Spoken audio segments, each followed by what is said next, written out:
Hi, this is Rana. మీరు వింటున్నది voice of Telugu. Positive విషయాల్ని వినండి, తోటి వారితో పంచుకోండి.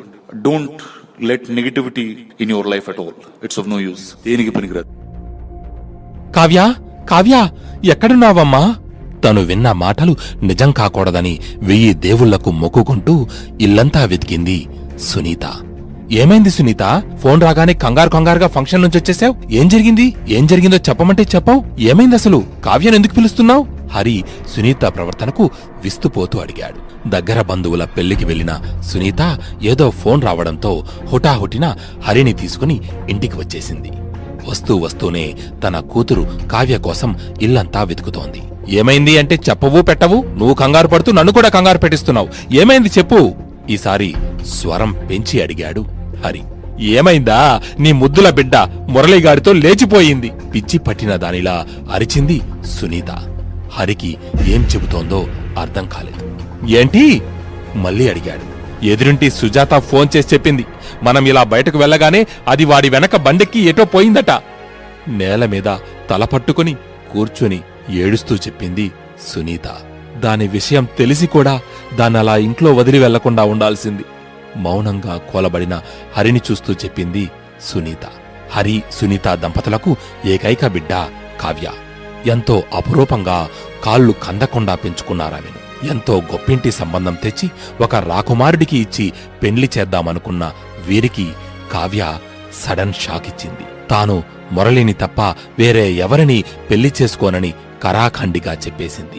కావ్యకు మురళి బావవరుస అవుతాడు. కావ్య మురళి ఒకరినొకరు గాఢంగా ప్రేమించుకున్నా మురళికి ఉన్న పేదరికం వాళ్ల పెళ్లికి అడ్డుగా నిలిచింది.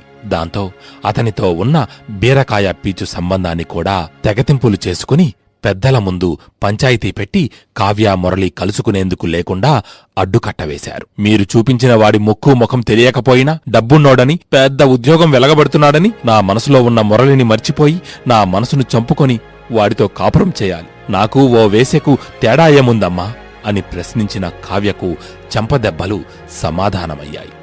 ఏడ్చింది, కాళ్ళు పట్టుకుంది, అన్న పానీయాలు త్యజించి నిరాహార దీక్ష చేసింది.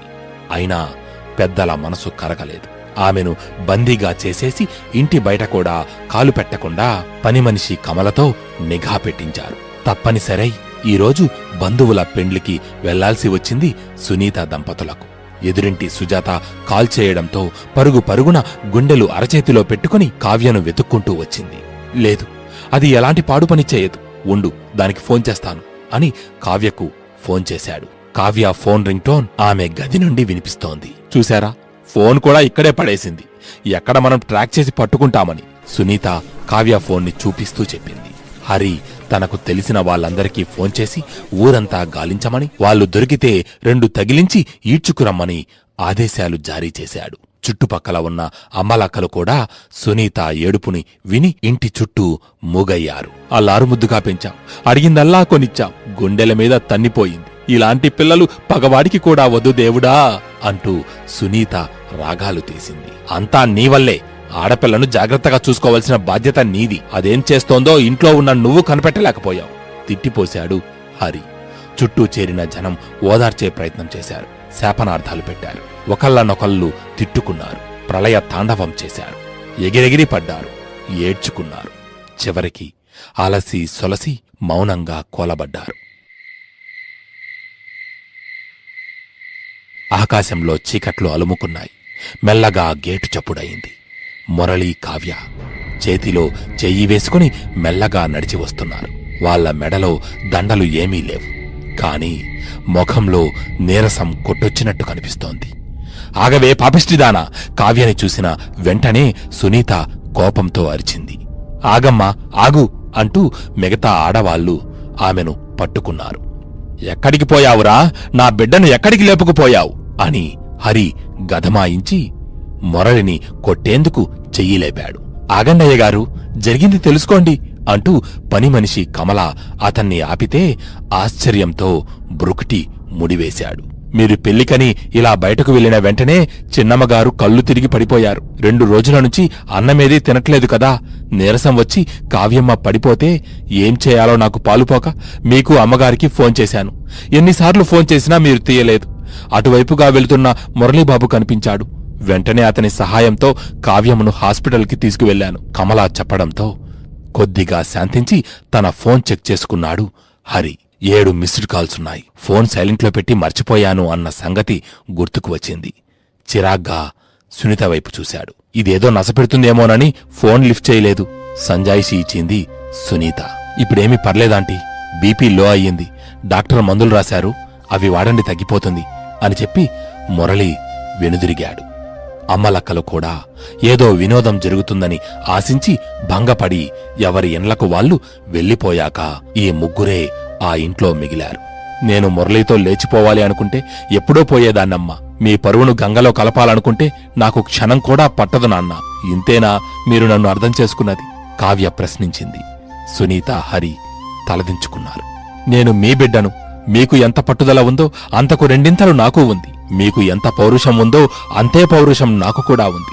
తిరిగి దానిలా నేను లేచిపోతానని ఎలా అనుకున్నారు? పోరాడడం, పోరాడి సాధించడం మీరు నాకు నేర్పించారు. నాకు మురళి ఎంతో మీరు కూడా అంతే. మిమ్మల్ని, మన కుటుంబ గౌరవాన్ని దెబ్బతీసే పని నేనెప్పుడూ చెయ్యను. నేనే కాదు, మురళి కూడా ఇందుకు ఒప్పుకోడు. నాకు మీ ప్రేమ కావాలమ్మా, మీ ద్వేషం కాదు. మీ ఆశీస్సులు కావాలి, మీ శాపం కాదు అంటూ మోకాళ్ల మీద పడి కూలబడి ఏడుస్తూ చెప్పింది కావ్య. ఈ కాలం పిల్లలు తీసుకుంటున్న తొందరపాటు చర్యలను ఆ నోటా ఈ నోటా వింటూ తమ బిడ్డ కూడా తప్పటడుగు వేసింది అని భ్రమపడిన ఆ దంపతులు ఆమెను అక్కున చేర్చుకున్నారు. ప్రళయంతో కుదపబడ్డ వారి మనసుకు ప్రశాంతత చేకూరింది.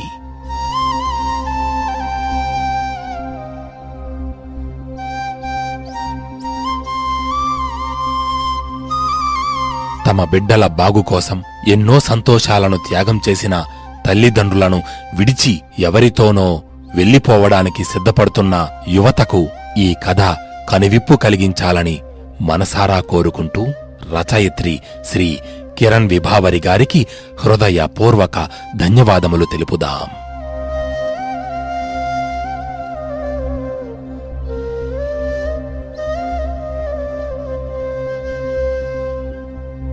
Hi, this is Rana.